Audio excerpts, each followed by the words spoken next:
Les clubs de soccer de Saguenay sont maintenant fusionnés. On en parle avec le nouveau directeur général, Maxime Pépin-Larocque. Maxime, ça va bien? Ça va très bien, toi? Oui, merci. Good. Grosse aventure qui est débutée pour toi, Maxime. Nouveau DG du club, le Venturi, en fait. Yes. Avant de parler un petit peu du processus, le nom veut dire quoi?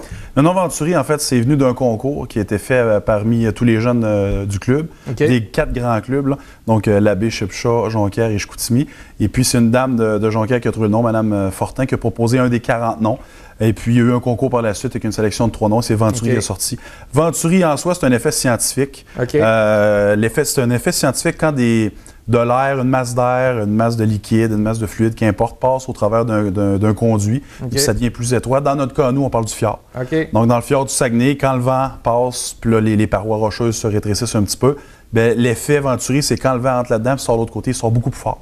Donc, exemple, un vent de 50 km/h peut doubler en sortant de cet espace-là puis devenir un vent de 100 km/h. Donc, Mistral, c'est un vent. Mistral de Jonquière. Chinook de Chicoutimi, c'est un vent. Donc, les deux vents fusionnés ensemble vont sortir plus fort ensemble. L'effet Venturi. C'est quand même, et voilà, la madame, elle y a vraiment réfléchi. Très logique. Félicitations à cette dame d'avoir trouvé un nom aussi original que on a accroché, c'est très, très bon. Maxime, on revient un petit peu à l'essentiel des choses. Le processus un peu de sélection, tu es le nouveau DG, tu étais à Chicoutimi, maintenant tu es le grand Manitou de tout ça. Quel était le processus là, de l'embauche? Étant donné que c'était des membres de CA qui étaient là-dedans, dans le fond, il y avait 2 personnes de chaque CA. Chipcha, Jonquière, l'Abbé, Chicoutimi, donc le comité de fusion, 8 personnes. Eux, pour faire ça de manière le plus juste possible et professionnelle, étant donné qu'il y avait des postes en jeu, des gens qui pouvaient peut-être perdre leur emploi, etc., ils ont engagé une firme externe, donc la firme ProGestion, qui est engagée, qui a été payée à moitié par Ville-Saguenay et par Emploi Québec sur une subvention pour faire un processus avec toutes sortes d'étapes, entrevues, avec des tests, tout ça à faire au niveau des candidats. Et ça s'est passé dans les dernières semaines. Et je suis l'heureux élu, bien content d'avoir passé au travers de tout ça, d'avoir eu l'emploi. Puis est-ce que c'est un emploi à temps plein? J'imagine que oui, parce que c'est... J'ose pas imaginer le travail, mais tu te consacres quoi, combien d'heures? En fait, un poste comme ça, un poste de direction, c'est un contrat annuel. Donc, il y a un montant versé annuellement et que je fasse ma job en 1000 ou en 3000 heures, c'est mon problème. Règle générale, ça dépend des périodes de l'année. Exemple, au mois de mai, l'année passée, j'ai fait au-dessus de 300 heures dans le mois. Non pas parce qu'on avait été mal planifié, c'est parce que souvent au mois de mai, tout arrive en même temps. Les employés d'été ne sont pas encore arrivés parce que le cégep n'est pas fini. Donc, il faut pallier à ça. Mais bon an, mal an, un travail de directeur général d'un club comme ça, ça va varier dans le 2000-2200 heures, donc un 40, 45, 50 heures semaine. Mais il y a des semaines, dans le coin de Noël, on est plus tranquille. Il y a des semaines, c'est 50-60 heures. Donc, c'est un travail qui est vraiment qui est inégal dans l'année. Puis, est-ce que tu vas avoir des collaborateurs, des gens qui t'aident? Est-ce qu'il va y avoir d'autres permanents? Parce qu'on recevait le hockey mineur plus tôt dans l'émission. Eux ont 5 permanents. Vous, de votre côté, est-ce que tu vas être le seul? Non, on va avoir, je dirais, 3 permanents temps plein administratifs pour le début et 4 au niveau technique. 2 directeurs techniques, 2 directeurs techniques adjoints. Et à cela va se greffer beaucoup de coordonnateurs estivaux. Chacun va avoir le secteur, donc les 4 coins de la ville. Il va y avoir également un chef arbitre, des adjoints chefs arbitres, donc une bonne équipe. Là. Moi, je pense qu'on pourrait virer dans quasiment 20-25 personnes l'été. Quand même. Donc, ça va être une très grosse équipe. Mais on va avoir 2200 joueurs, mine de rien, là, pour commencer. Donc, c'est très, très gros. Là. Très gros. Et puis, si on revient un petit peu à la fusion, pourquoi on a fusionné? Puis, c'est quoi les avantages de faire ça? La fusion est venue sur plusieurs aspects. Entre autres, il y a 2 petits clubs qui étaient, eux, gérés par des bénévoles, donc les soufflements des bénévoles au fil du temps. Donc, eux ont voulu donner ça un peu au suivant et dire est-ce qu'il y a des employés qui peuvent s'occuper de ça, comme Chicoutimi Jonquière. Entre autres, Soccer Québec refont toute la certification des clubs au Québec. Donc, il va y avoir 4 niveaux de certification de clubs. Et pour atteindre les niveaux pour faire du 2A, il fallait se fusionner parce que Jonquière, Chicoutimi, on aurait peut-être pu atteindre un niveau respectable, mais c'était difficile. Il y a des grosses formations, il y a des sous à mettre. Il faut former notre monde, des formations à 6, 7, 8 000 $.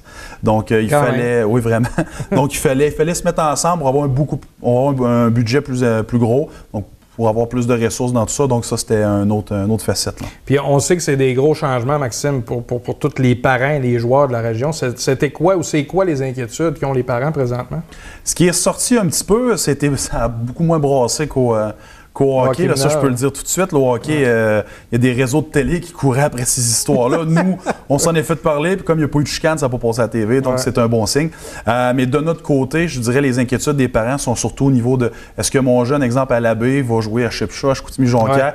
Mettons un U4, 5, 6, 7, 8. Non, ça va rester de proximité de service. Il y a 42 terrains de soccer à Saguenay. À l'Abbé, juste à l'Abbé, il y en a 5. À Chipcha, il y en a 2. Jonquière-Chicoutimi se partagent le reste. Chacun va rester chez soi. Ce qui va être jumelé ensemble, c'est le 2A, bien entendu. Et puis là, il y a des pôles qui vont exemple, une semaine à telle place, une semaine à l'autre place. Et puis, avec tout ça, peut-être des rassemblements. Tu sais, pour des matchs 8, on va aller au même endroit une semaine. Mais pour les pratiques, les activités de maison, ça va demeurer chacun chez soi. Ça va être beaucoup plus simple comme ça. C'est juste qu'au lieu d'être Mistral, Chinook, on va être Venturi. Venturi. Donc, beaucoup moins d'inquiétude. Je pense que vous avez probablement fait les choses de la bonne façon en débutant. C'est ce qui fait qu'il y a moins d'inquiétude du côté des parents. Oui, puis le service va être amélioré également. Parce qu'avant, je ne dis pas que les bénévoles faisaient un mauvais travail. Non, les bénévoles faisaient du bon travail, faisaient ce qu'ils pouvaient avec les ressources qu'ils avaient. Mais là, on a eu un budget beaucoup plus gros. Tu sais, le budget va peut-être virer dans le million de dollars. Mais des ressources, chez Pichot-Labbé, sont importants. On parle de 400-500 joueurs, les deux ensemble. On va envoyer des ressources. Les directeurs techniques vont aller là-bas, chose qu'il n'y avait pas avant. Donc, un directeur technique qui, lui, sa formation, c'est de former des jeunes. Il va aller dans ces clubs-là. Il va aller se promener. Ça va donner un grand bien à ces jeunes-là. Puis, Maxime, en terminant déjà, à peu près une minute et demie, on parle du Soccer Dome. Est-ce que tu crois que la Ville va aller de l'avant avec ça? Puis on a parlé dernièrement d'une autre émission, c'est vraiment nécessaire à la région. C'est très nécessaire. Puis au-delà du Soccer Dome, il ne faut pas oublier que ça s'appelle Centre Multisport. Il n'y aura pas juste du soccer là-dedans. Tout ce qui joue sur pelouse. J'ai même entendu des gens âgés qui jouent à la pétanque, qui veulent avoir des heures là-dedans. Et la pétanque peut jouer là-dedans. Tu mets de frisbee, golf, baseball. Football. Baseball, tu adaptes le terrain se divise, tu te mets sur un coin, tu as un semblant de terrain avec une balle spéciale pour tout casser. Mais il y a moyen de faire des choses. Puis quand on prend tous ces utilisateurs-là potentiels, on a à peu près 8000 personnes qui peuvent embarquer là-dedans. Puis je rappelle qu'à Saguenay, les 0-14 ans, il y en a 20 000. T'en as un peu moins que la moitié qui pourrait aller jouer là-dedans. Donc, c'est pas peu dire. Puis, la Ville, c'est trop avancé, je pense, dans tout ce projet-là pour reculer. Et puis, on en a vraiment besoin parce que l'hiver, en ce moment, nous, on est dans 5-6 gymnases différents. On n'arrive pas. Il faut avoir cette infrastructure-là pour les jeunes. Donc, est-ce que tu penses que c'est dans un avenir rapproché? Nous, on a reçu le pro-maire de Ville-Saguenay, M. Potvin, qui parlait dans 2020. Est-ce que vous souhaitez ça aussi pour 2020? Ça fait au début de la construction, là. Ça fait 20 ans qu'on le demande. L'année prochaine, je pense que oui. De ce qu'on sait, il y a des plans qui ont été faits. Ça a été avancé. La Ville font mieux leur devoir avec les clubs. Ils sont venus nous voir. Ils nous ont demandé qu'est-ce que vous en pensez, qu'est-ce que vous aimeriez avoir là-dedans, qu'est-ce qu'on a besoin comme équipement nécessaire là-dedans. On leur a fait notre liste d'épicerie. Ils sont repartis avec ça. Fait qu'à date, ça travaille très bien. Puis quand les plans vont être finaux, ils vont venir nous revoir, ce que ça a de l'allure, etc. Donc, ça avance très bien. On lui fait confiance, mais on souhaite ardemment là, que ça soit 2020. Ça fait très bien avec le nouveau club. Oui, en fait. Bon, Maxime, je te remercie beaucoup d'être passé à Fan de sport. Beaucoup de travail pour toi qui s'en vient. Donc, énormément. Bonne chance et félicitations encore une fois. Merci beaucoup. Merci.